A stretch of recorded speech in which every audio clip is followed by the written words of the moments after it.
What does it mean when you use that term?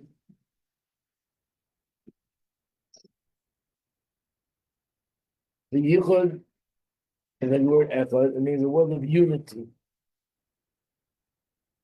And Iskalus means inclusion, where one thing includes the other, and everything is all one and connected. It's actually interesting, it's related also to this parsha. When Yaakov brings all the gifts to Esau, Esau said, I don't need because I have. So Rashi makes a comment, and in Chassidus, in Maimorim, this is talked about a lot. That Yaakov and Esau both said the same thing, because the way they phrased it shows you the difference. Esau said, I don't need, and used the word yeshli ram. I have plenty, I have a lot. What did Yaakov say? Yaakov said, I also have what I needed, but he used the word yeshli kurv, I have everything. The difference is, Rav implies separateness. I have a lot of different things. Koil is a word that is inclusive, because Yaakov is Kedusha and Esau is Klippa. And in Klippa, everything is separate. Everything is its own independent entity, and everything is separate one from the other. In Kedusha, everything, all the details are connected to one Hashem, and therefore everything is united, everything is one. So the difference between Atzilus and all the other worlds is that Atzilus is the world of Yichud, this Kalus, unity and inclusion. Everything is united and included together. Thank you. Memala Kol is the opposite of Seir Kol. We know that the light that goes into the world that penetrates internally. What is 19? Avodas Habirurim. Elevating spark. Right, the avodah of elevating the sparks. Number 20 is Hapcha Chashoicha Unahira. How would you translate that?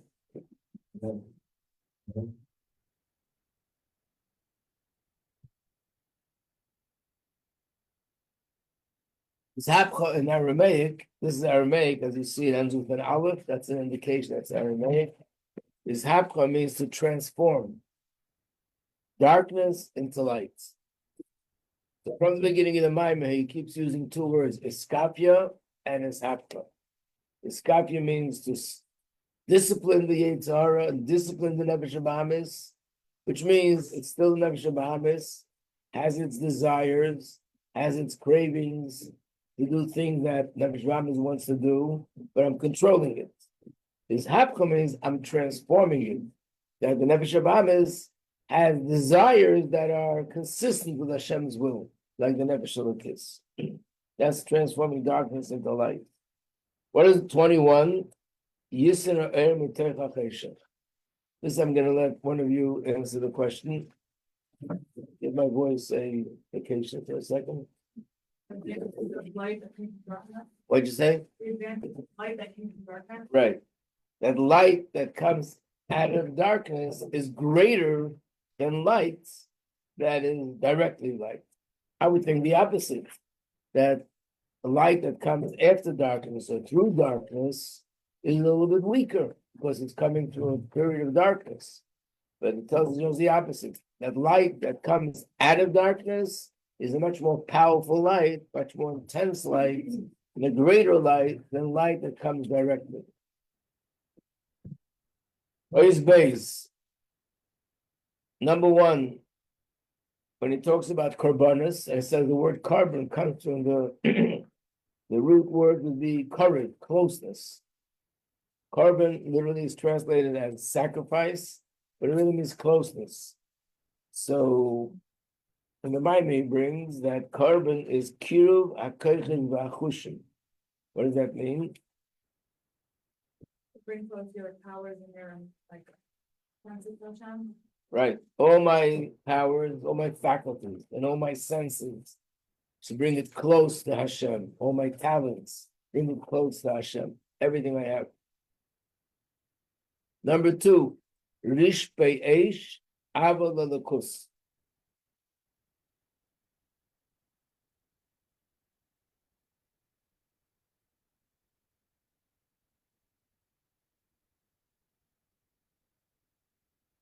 Well, that's fine. The love, the love, The love to what? to God and for the person. Right. To Hashem, to godliness, is like a flaming fire. Tirdas haparnasa. Everybody knows what it is, but the question, if you know the translation of the words. What is parnasa? Right, livelihood, sustenance. Tirdas haparnasa means where my livelihood and my sustenance and my worries about it and my anxiety about it are disturbing. Tirda means disturbing. So it disturbs me. I can't concentrate on davening. I can't concentrate on learning. I can't concentrate on doing other things that I need to do, spiritual things, because I'm distracted and disturbed by parnasa. Because in the Maimer, he speaks about the fire is such a fire that it can be extinguished by the water. What's the water? Water is water that races, and the water that races means the thoughts in my head that are racing about my parnasa. What am I going to do? I don't have money to pay the rent, and the customers aren't coming, or I lost money here and I lost money there. All these thoughts are thoughts that are disturbing in terms of serving Hashem. Number 4 is slapshus, hanefesh alakiz, v'nefesh bahamis.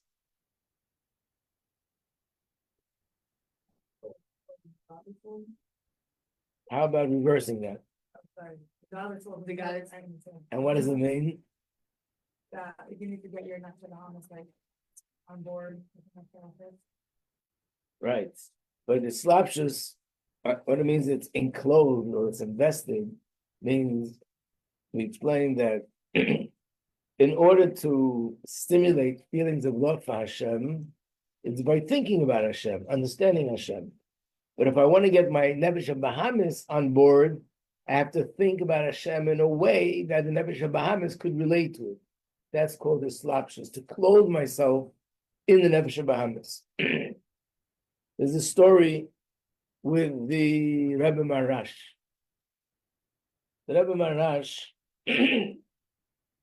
once had Yechidus. As you know, Yechidus is that time where Chassid has private audience with the Rebbe. People come in for all sorts of questions and asking the Rebbe for guidance.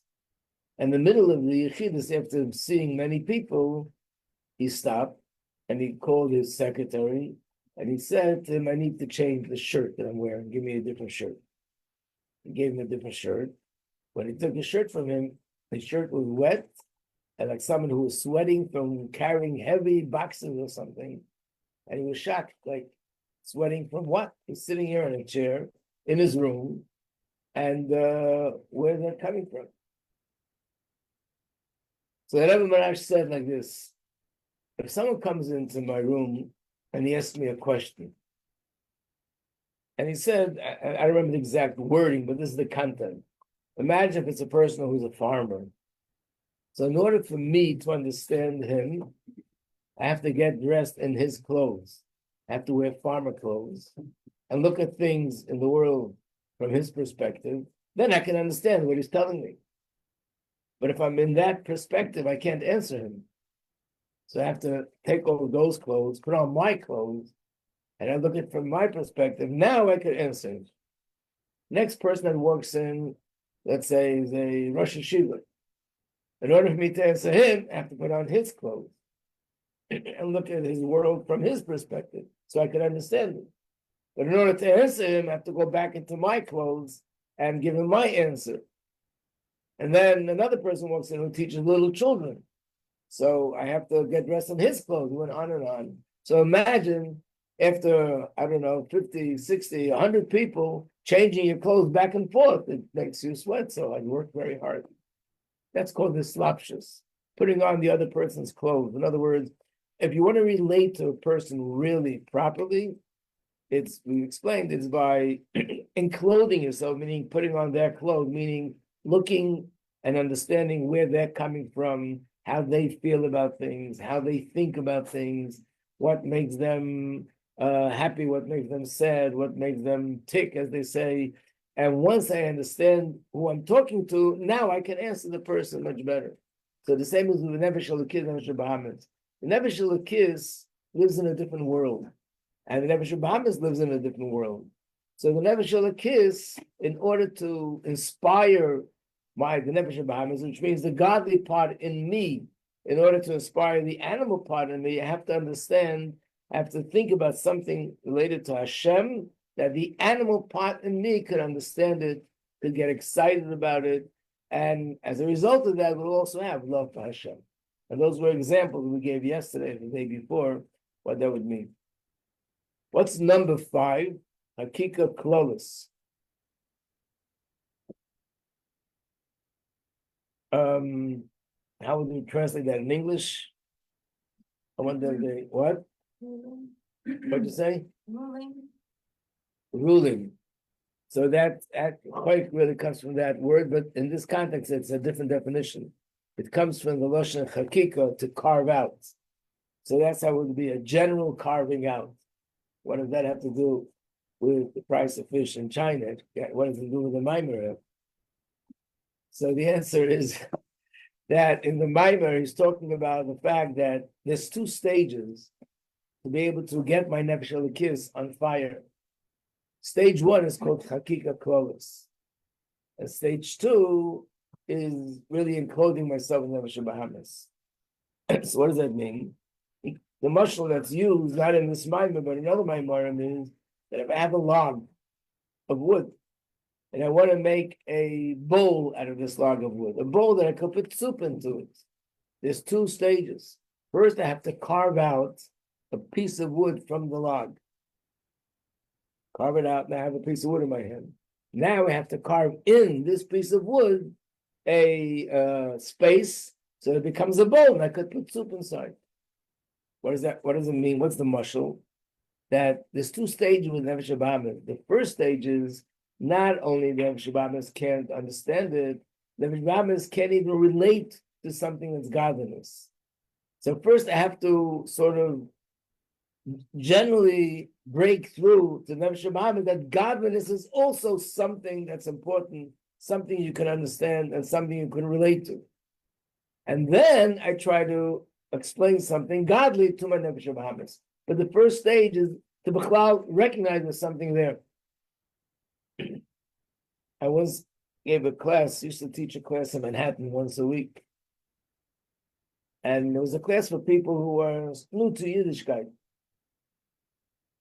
And they would go to that class once a week, have a light supper, and hear some words of Chassidus. And then they got more involved. They would come here for the Sunday classes.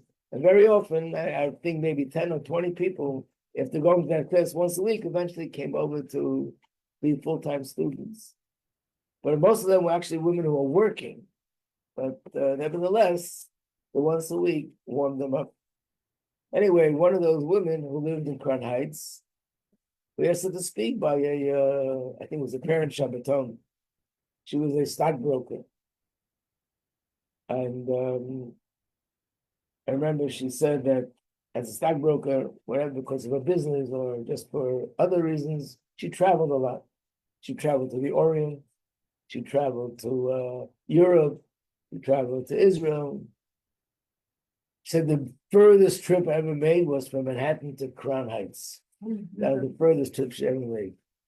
So she said like this, her friend was in this class, and her friend told her to come to the class.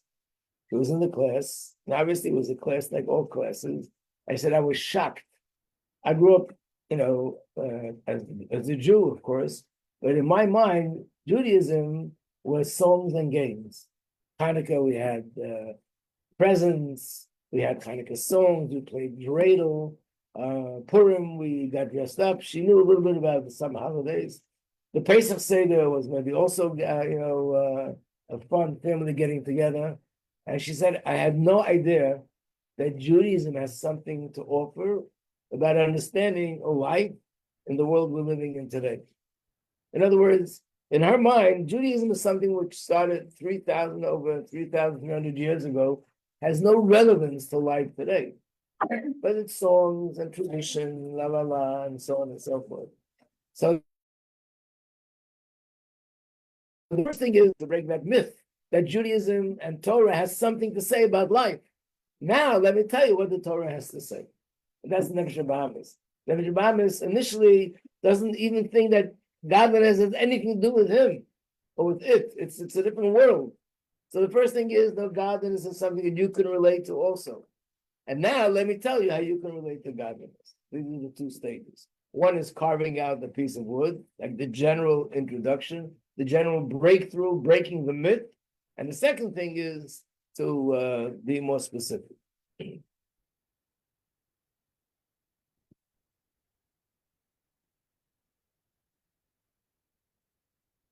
Okay, I think we're ready for Ois Gimel. Let's take the Maimon out.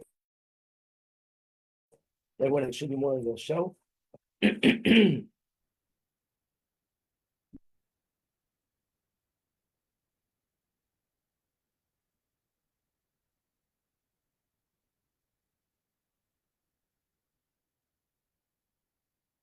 Ois Gimel is on page 46.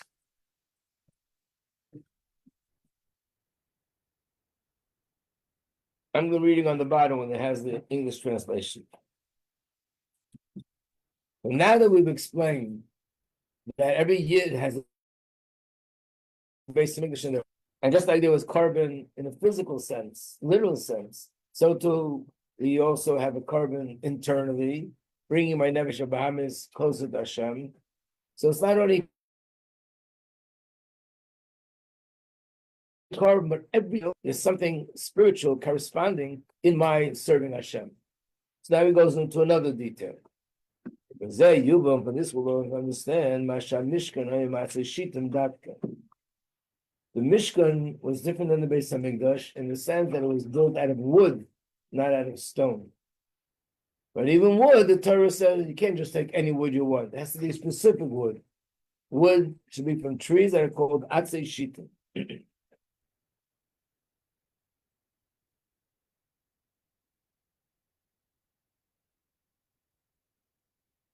I don't even know how they pronounce this word in English. Anybody know what that is? ACACIA wood? Acacia? Okay, you have any idea what kind of tree that is? Me too. Okay. Makes two of us. Yes, the Ikra, but in Torah, in order to understand the essence of something, is by the name. The name describes what its properties are. What kind of, if it's a person, what is the person's personality? If it's an animal, what are the characteristics? If it's an object, also the name defines what it's really all about. So here the name is Shita. Being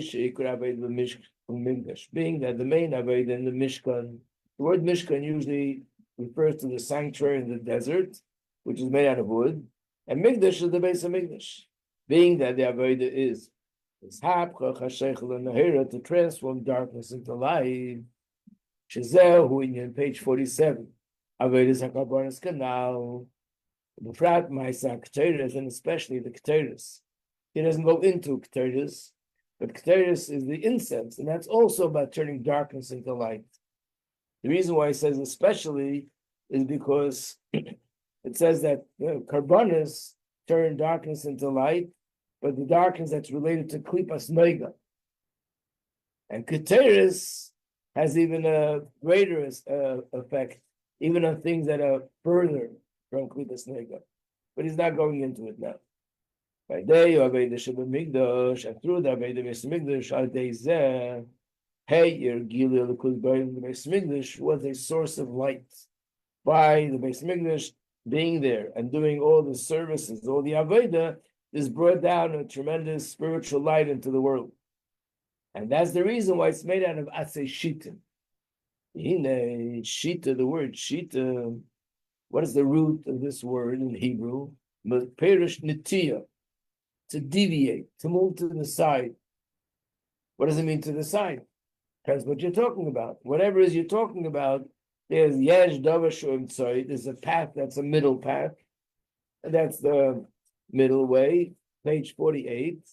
The Hatiya, and to deviate to one side or to the other side, either you're going higher or you're going lower, you're going to the right or you're going to the left, that's called Natiyah.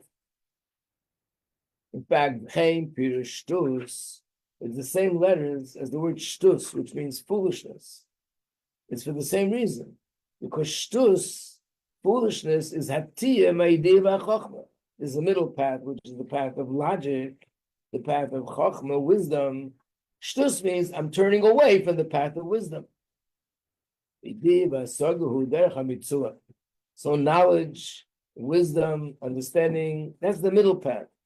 That's the normal path. And if I deviate from that, that's called shtus, that's called nonsense. I once saw someone wrote, I don't remember if they were able to find the source, but he wrote that there's an interesting medrash that relates a little bit to our time now. The medrash says, why were these trees called atzis shittim? Where did they get trees from? It was the desert. They were in the desert. Where did they have trees from? What? Oh, now we know how to pronounce it. But how did that tree grow in the desert? So Rashi says it wasn't from the desert. Actually, Yaakov Avinu, who lived a few hundred years before, he planted trees in Mitzrayim, and he told them, when you're going to go out of Mitzrayim, you're going to be building a base of Mikdash, make sure to take these trees with you. After being in Mitzrayim long enough, there are certain people that laughed at the whole thing. Well, Mitzrayim, who's going out of Mitzrayim? And these are the trees we're supposed to take with us. But there were those who had Amunah. And these people watered the trees, they did whatever you had to do, make sure that it's in order because they believe in take the trees with them. But the others who didn't make fun of them. They called them shaitan, fools. That's what it's called, aseh shaitan. Sounds like a nice thing, but I never found the source to it. But the one who wrote up this thing wrote that he saw it in the Medrash. So the word shita comes from the word shtus, which is nonsense, because nonsense and foolishness is deviation from chachma. He's going to explain now if the definition of shtus is deviating from logic. He's going to explain that there are two kinds of deviation. One is deviation from logic and going down below logic, acting like an animal. And the other is deviation from logic by going above logic, transcending logic. That's going to be towards the end. But right now, he's going to describe what does it mean, shtus, in a way of klipa, lu'umazah. The word lu'umazah is another word that's always used for klipa. Why? In Tanya, chapter 6, the chapter begins with the words, V'hine zeh lu'umazeh asolakim. Lu'umazeh means the opposite. Hashem created the world in a way that Kedusha is the opposite of Klipa. Klipa, the opposite of Kedusha. And therefore, whenever we refer to Klipa, we use the word Lu'umazeh. It's something which blocks and is the opposite of Kedusha. By the way, when it says the opposite, it means that outwardly it could look like Kedusha. It mirrors Kedusha, but it's not the real thing.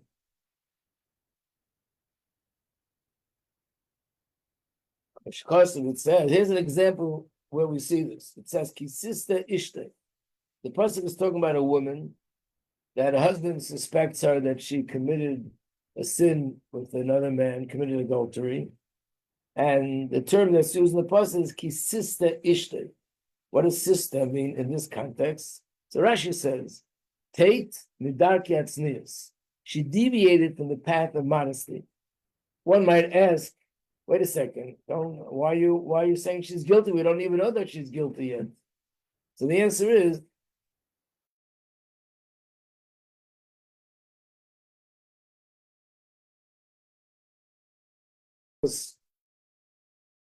when does such a thing happen? It happens if a woman is too much involved with this man, and the husband tells the woman, I don't want you dealing with this person, and then something happens where he sees that they spend time together privately, so that alone is already immodest. If they committed an avera, that's even worse. But she definitely acted in an immodest way, and that's why it says kisista. It's a verb. She deviated from the path of tznius. Uksiv vayeshev Yisrael b'shitim. It also says the Yidden camped in a certain place, which is called Shittim.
Looks like we got knocked off.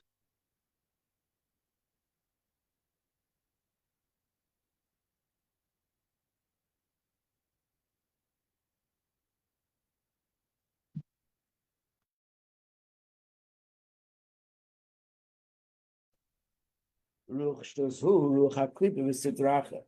It's the Klipa and Sitracha.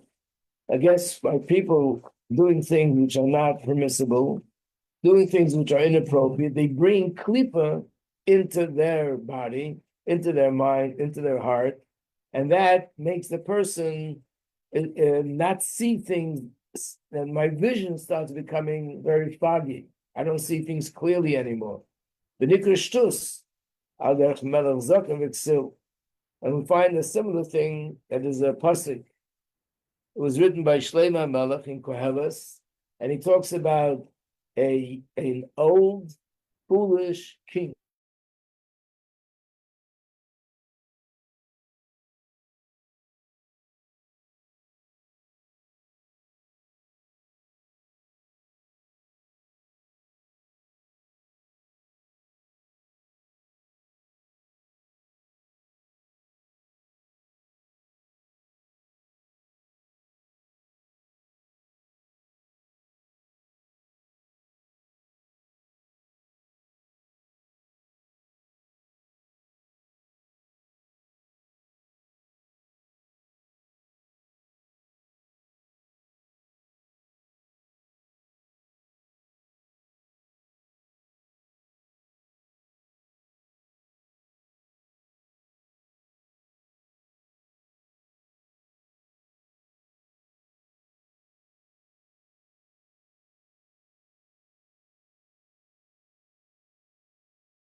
Hashem is true, and Hashem is living God, which means that He's the source of all life.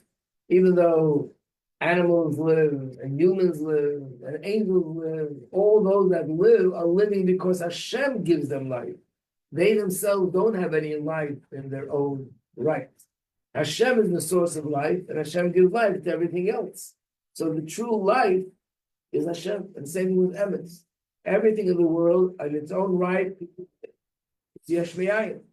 And the only reason it exists is because Hashem's created it, and Hashem continues to create it, and Hashem sustains it.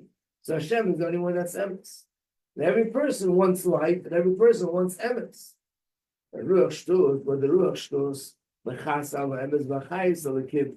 Ruach Shtus doesn't let me see how godliness is emes, and doesn't let me see how godliness is really the source of my life. And therefore, the person thinks my life will be better. I'll have more life if I make more money, or if I get money in a way which is not an honest way, or if I eat food which I'm not allowed to. That'll make me feel good. That'll give me enjoyment and pleasure. So instead of realizing that no, Hashem is your source of life, they think other things are the source of life. In fact, that's why we use the word klipa.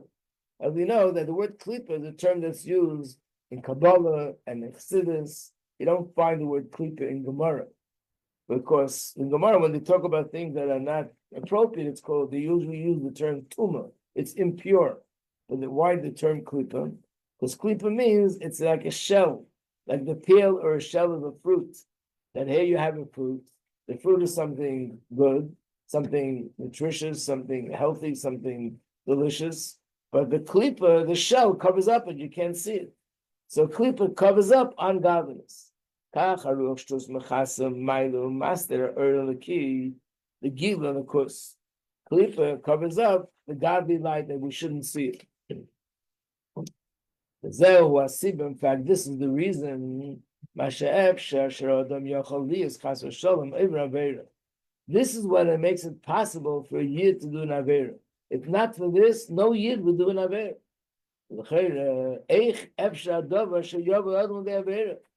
How could it even be that a person should do an avera? What do you mean, how could it be? This tastes good, this feels good, this is pleasure, this is enjoyment. But it means being that we all have a nefesh of a kiss, and godliness is emes, and this is all foolishness and nonsense. Godliness is eternal, lives forever. Everything else is very temporary. Why would a person exchange something which is false and not real for something that's real for something which is not emes? Why would I exchange something that is temporary and use that and give away something which is permanent and eternal? Who would do that? So the only reason is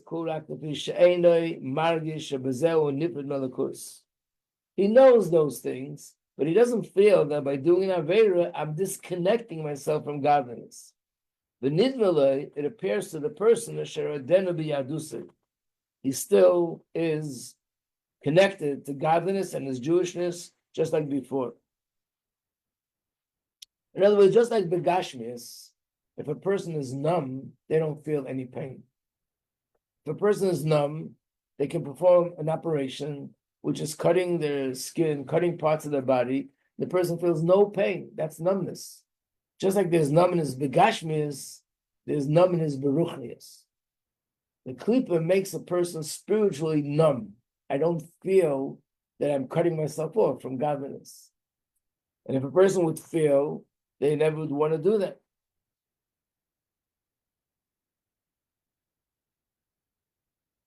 If we realize the truth the way it is, when I do an avera, it's like cutting myself off from Hashem. So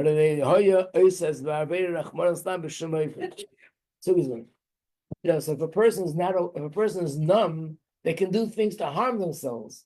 I'm sure everybody here, once upon a time, at least once in their life, went to a dentist.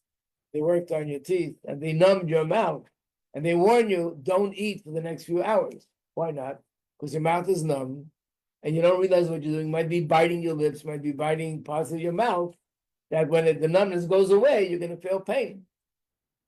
Why are you going to do it? Because you don't feel that you're doing it, because you're numb. So really, when we're doing an avera, we're cutting ourselves off like with a knife from Hashem. But because we're spiritually numb, we don't feel what we're doing. And that's why it's every do. And why are we saying that it's Ruach Shtus? Vishateva Kol Yisrael. This is the very nature. It's an inherent nature of every Yid. Sheinei Reitze B'Shum Eifen. No Yid wants. Not only he doesn't want, but any yochel, he can't. Even if he wanted to. Liyais Nifred Malakos. There's no way he can separate himself from godliness.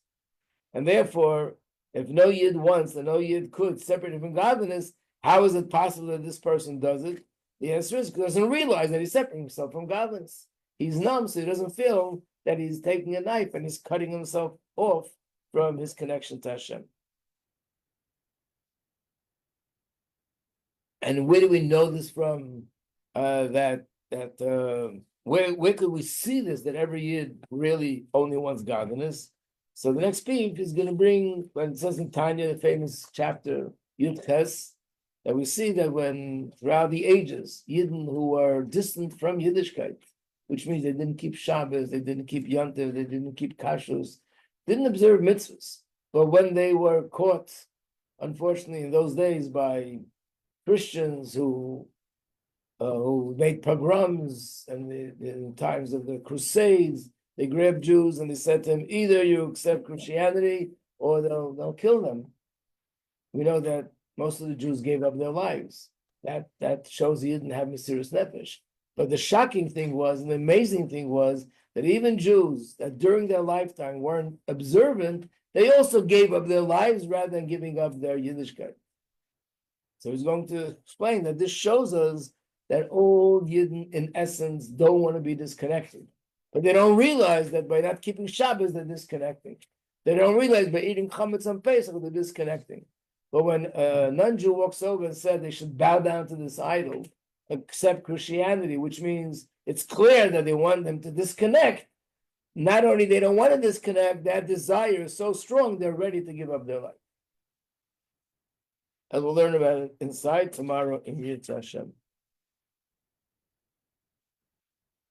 Okay, to be continued.